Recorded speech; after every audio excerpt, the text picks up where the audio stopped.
ABC Kinderteach presents Bartholomew and the Oobleck, written by Dr. Seuss.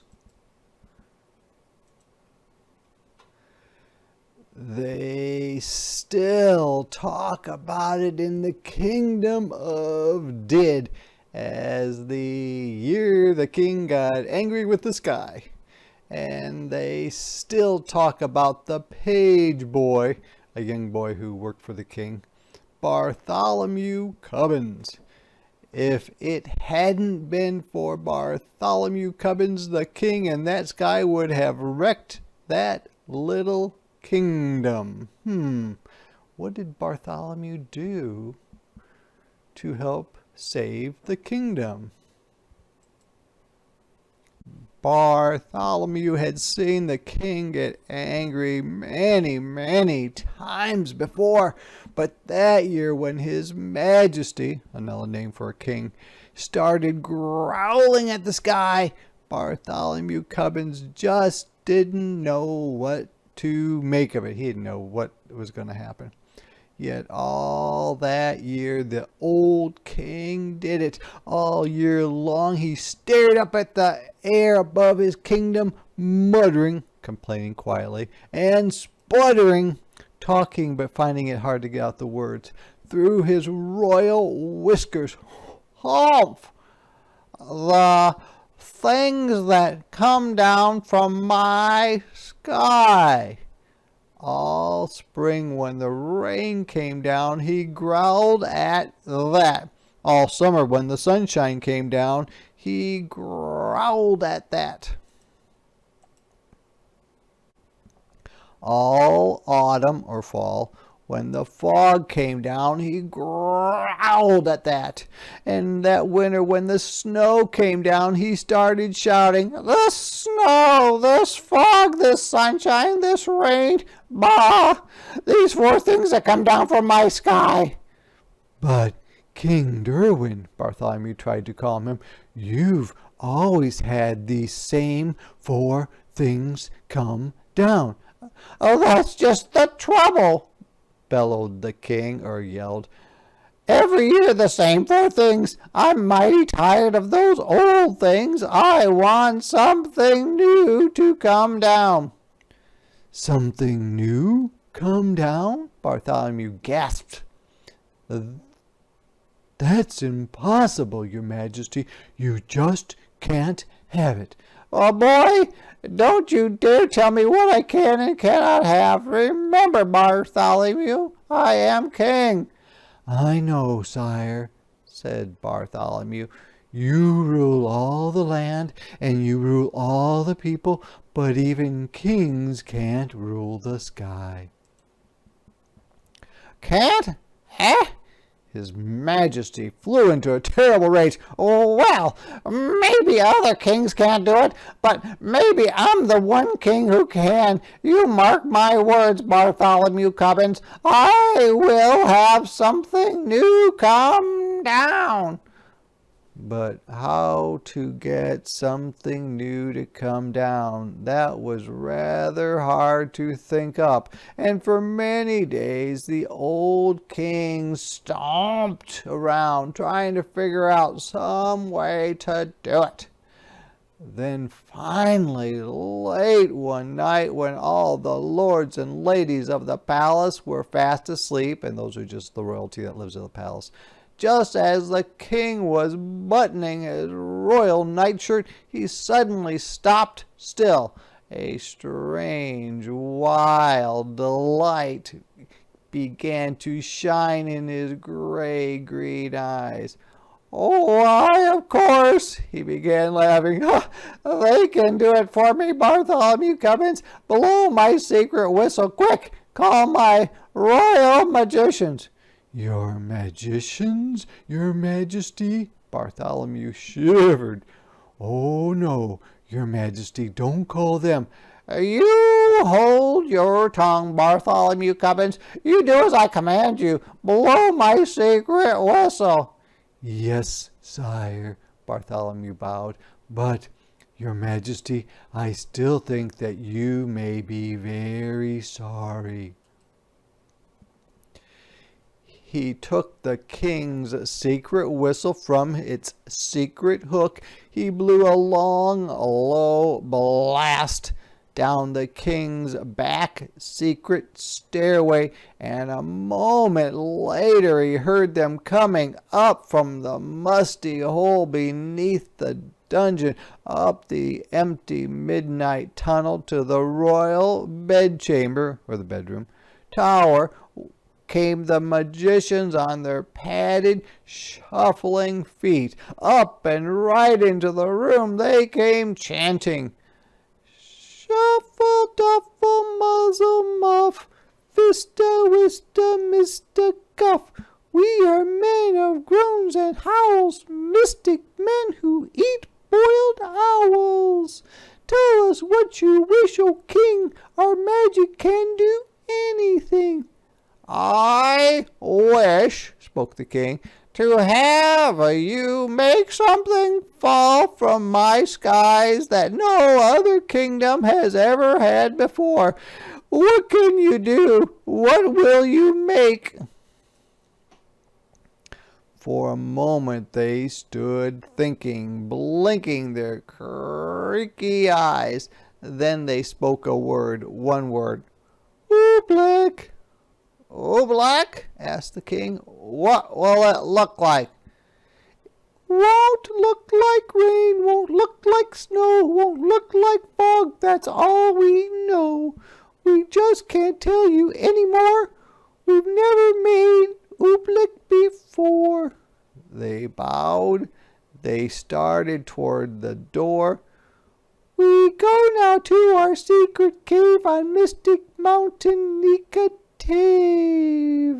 There all night long we'll work for you, and you'll have Oobleck when we're through." Uh-oh, that doesn't sound good, does it? "They'll do something crazy," whispered Bartholomew. "Call them back, your majesty. Stop them."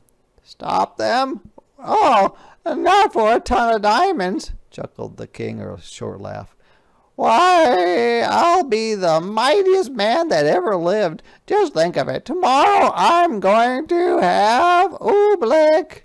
It took Bartholomew a long time to get the excited king to sleep that night, but there was no sleep for Bartholomew, the page boy.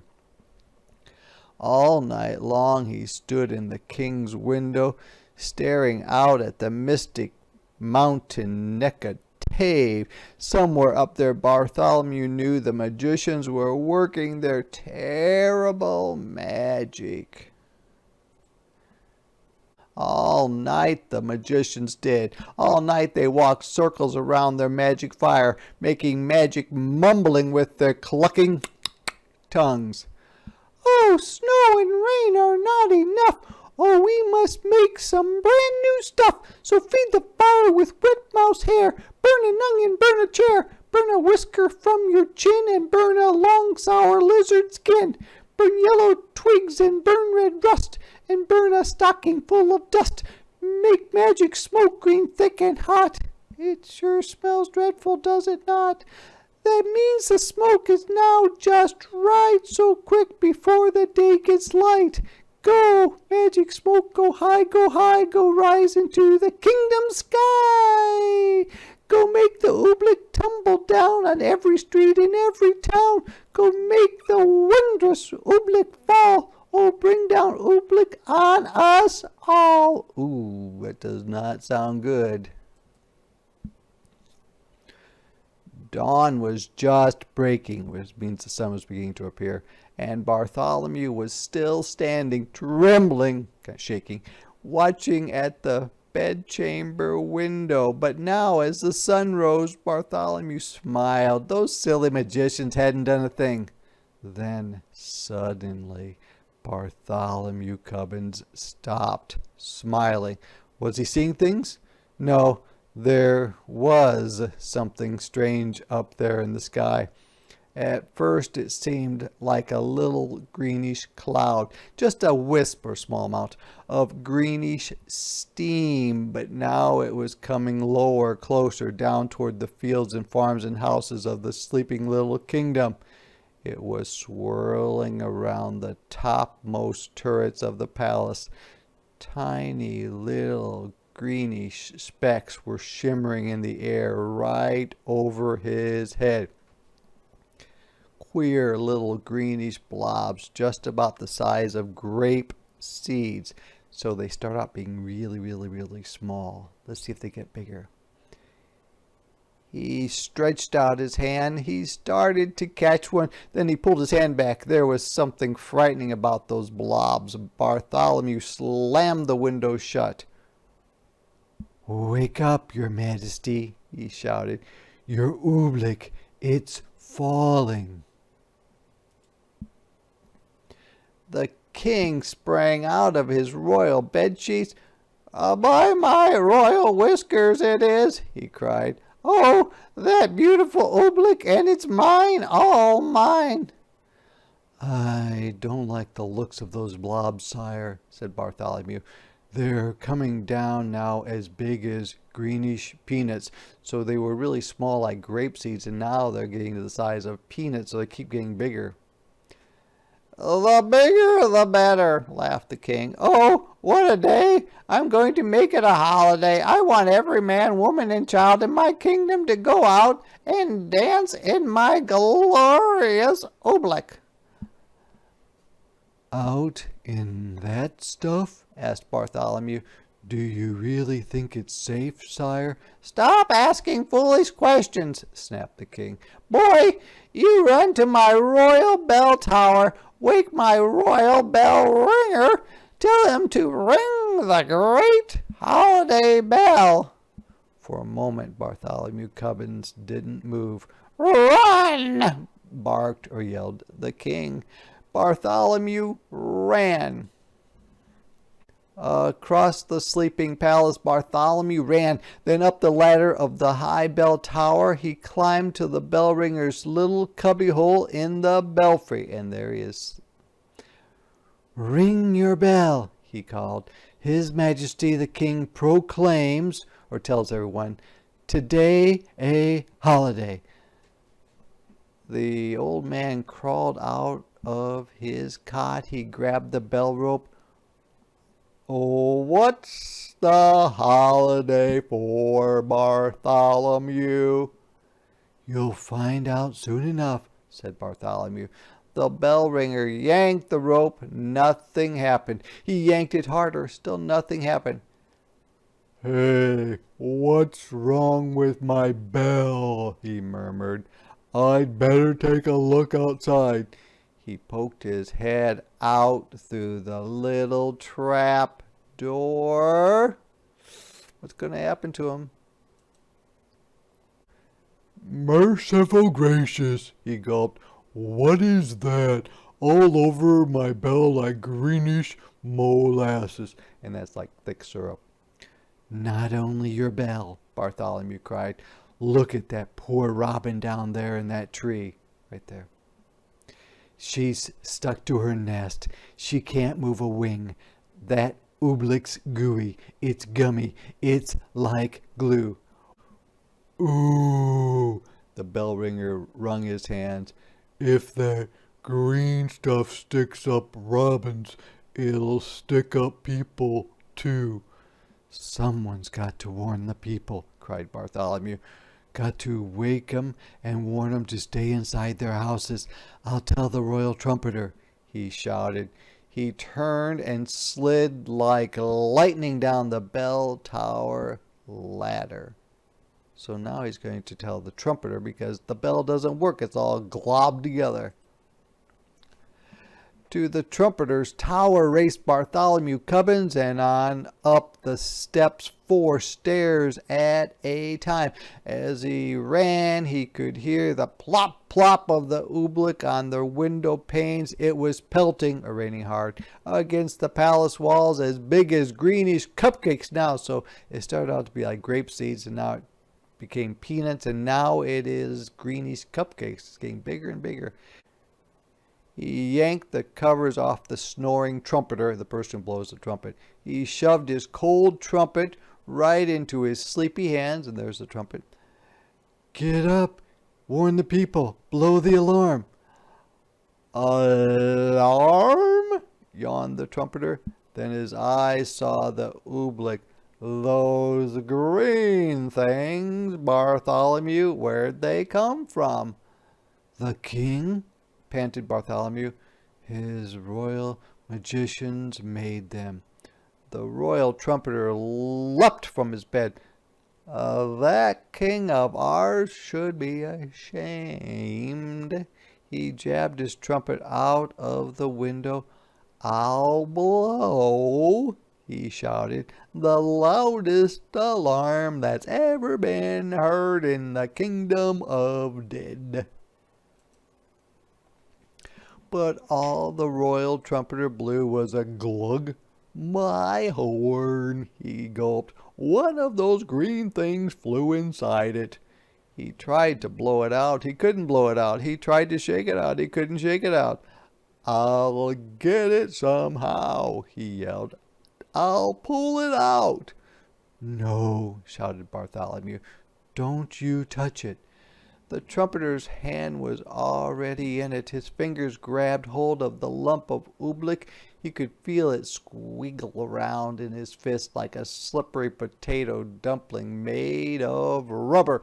He pulled with all his might. The oobleck began to stretch, then gloing! The oobleck snapped back inside the trumpet. It yanked his arm back with it right up to the elbow. I can't wiggle a finger, the trumpeter wailed. Oh, Bartholomew, what'll I do? I don't know, and I hate to leave you stuck to your horn, but if you can't warn the people of the kingdom, I've got to find someone who can. Out of the room and down the stairs raced Bartholomew Gubbins. Down to the chamber of the captain of the guards, the person who's over all the guards. The captain was humming in front of his mirror, combing the ends of his handsome mustache. Captain, do something, shouted Bartholomew. Do something? Why? Smiled the captain. What's wrong? Captain, haven't you seen the dreadful oobleck? It's coming down now as big as greenish baseballs. Oh, it keeps getting bigger. Oh, that stuff, laughed the captain. Well, what's so dreadful about it, lad? You know, I think it's rather pretty. Captain, pleaded Bartholomew, it's dangerous. Oh, nonsense, snorted the captain. Lad, are you trying to frighten me? Captains, my boy, are afraid of nothing. That stuff's harmless. I'll show you. I'll eat some. Eat some? Gasped Bartholomew. Oh, no. But before Bartholomew could stop him, the captain was leaning out his window, scooping up some oobleck on the end of his sword. Don't, Captain, don't. The captain did. By the time Bartholomew dragged him back inside the room, his mouth was glued tight shut with oobleck. He tried to speak, but no words came out. All the noble captain of the guards could do was blow a lot of little sticky greenish bubbles. Forgive me for leaving you, Captain, said Bartholomew, but a captain full of bubbles is no help at all. Bartholomew stretched the poor man out. He left him there on his chamber floor. Bartholomew went tearing through the zigzag palace hallways. I'll get the king's horse. I'll ride through the country. I'll warn the people of the kingdom myself. He pushed open the door that led to the royal stables, the place where the horses are kept. Uh-oh. You think he's going to be able to ride in the oobleck on a horse? Yeah, I'm thinking not either. Bartholomew stopped. He could go no farther. That awful oobleck was plumping down as big as greenish footballs, now even bigger. Too late to warn the people of the kingdom. There were farmers in the fields getting stuck to hoes and plows. Goats were getting stuck to ducks. Geese were getting stuck to cows. Outside the palace it was piling up. Great greenish tons of oobleck, deeper and deeper on every roof in the land. There was nothing Bartholomew Gubbins could do out there. Shaking his head sadly, he stepped back inside. So what's he going to do now? He can't get to the horses. He can't seem to let people know, and they already know that they're in trouble because some of them are out in the fields and the animals are sticking together. Looks like a bad time, a bad time. But inside, a moment later, it was just as bad as out. With an angry roar, the Oobleck was suddenly hitting the palace harder. It was battering and spattering against the walls as big as greenish buckets full of gooey asparagus soup. Like a sinking sailboat, the whole palace was springing leaks. The Oobleck was ripping the windows right off their hinges. It was dripping through the ceilings. It was rolling down the chimneys. It was coming in everywhere, even through the keyholes. From every bedroom in the palace came the howls of lords and ladies. Frightened in their nightgowns, they came jumping to their doors. Go back to your beds. Get under your blankets, Bartholomew Cubbins went crying through the halls. But nobody paid the slightest attention. Everybody in the palace started rushing madly about. So he says, go back to your rooms and hide. And they say, let's just go see what's going on and run around. The royal cook rushed down to the royal kitchen. Bartholomew Cubbins saw him trapped there, stuck to 3 stew pots, a teacup, and a cat. There's the cat right there. The royal laundress, the woman who cleans the clothes, rushed outside to save her laundry. Bartholomew saw her stuck tight to the clothesline between 2 woolen stockings and the king's best Sunday blouse or shirt. He saw the royal fiddlers. They were stuck to the royal fiddles. Everywhere Bartholomew ran, he saw someone stuck to something. It's a big mess, terrible mess. They were stuck up by the dozens. Every last friend he had in the world was flopping and floundering, moving in a clumsy, falling down way, all hopelessly caught in the goo. Then suddenly, midst the hubbub, Bartholomew gasped, "The king! Where was the king? He'd forgotten all about him." I wonder where the king is. I thought he was in his bedroom. Maybe not. Oh, it was in the throne room, where the king sits when he needs to talk to people, that Bartholomew found him. There he sat, old King Derwin, proud and mighty ruler of the kingdom of Did, trembling, or shaking in a scared way, shaking, helpless as a baby. His royal crown was stuck to his royal head. The seat of his royal pants was stuck to his royal throne. Oobleck was dripping from his royal eyebrows. It was oozing into his royal ears. "Fetch my magicians, Bartholomew," he commanded. "Make them say some magic words. Make them stop the Oobleck falling." Bartholomew shrugged his shoulders. "I can't fetch them, your majesty. Their cave on Mountain Nicotave is buried deep in Oobleck." "Then I must think of some magic words," groaned the king. "Oh, what are those words my magicians say? Shuffle, duffle, muzzle, muff? That's all I can remember, and they don't do any good. The Oobleck keeps on falling harder." Uh-oh, what's going to happen now? He can't get to the magicians. He can't tell people. He's got to come up with some other way. I wonder what that's going to be. Bartholomew Cubbins could hold his tongue no longer. He could no longer be quiet. "And it's going to keep on falling," he shouted, "until your whole great marble palace tumbles down. So don't waste your time saying foolish magic words. You ought to be saying some plain, simple words." "Simple words? What do you mean, boy?" "I mean," said Bartholomew, "this is all your fault. Now, the least you can do is say the simple words, 'I'm sorry.'" No one had ever talked to the king like this before. "What?" he bellowed or yelled. Me say I'm sorry? Kings never say I'm sorry, and I am the mightiest king in all the world." Bartholomew looked the king square in the eye. "You may be a mighty king," he said, but you're sitting in Oobleck up to your chin, and so is everyone else in your land. And if you won't even say you're sorry, you're no sort of a king at all." Bartholomew Cubbins turned his back. He started for the throne room door. Do you think the king's going to say he's sorry? Will that make a difference? Let's see. But then Bartholomew heard a great deep sob. The old king was crying. "Come back, Bartholomew Cubbins, you're right. It is all my fault, and I am sorry. Oh, Bartholomew, I'm awfully, awfully sorry." And the moment the king spoke those words, something happened. What do you think happened? Oh, I bet the Oobleck starts to go away, maybe. Maybe there was something magic in those simple words. "I'm sorry."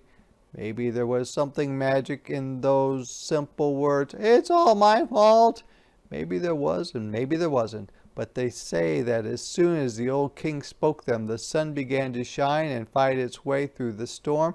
They say that the falling Oobleck blobs grew smaller and smaller and smaller. They say that all the Oobleck that was stuck on all the people and on all the animals of the kingdom of Did just simply quietly melted away. And then they say Bartholomew took the old king by the sleeve and led him up the steps of the high bell tower. He put the bell rope into his majesty's royal hands, and the king himself rang the holiday bell. Then the king proclaimed, or told everyone, a brand new national holiday in honor of the 4 perfect things that come down from the sky. The king now knew that these 4 old-fashioned things, the rain, the sunshine, the fog, and the snow, were good enough for any king in all the world, especially for him, old King Derwin of Did.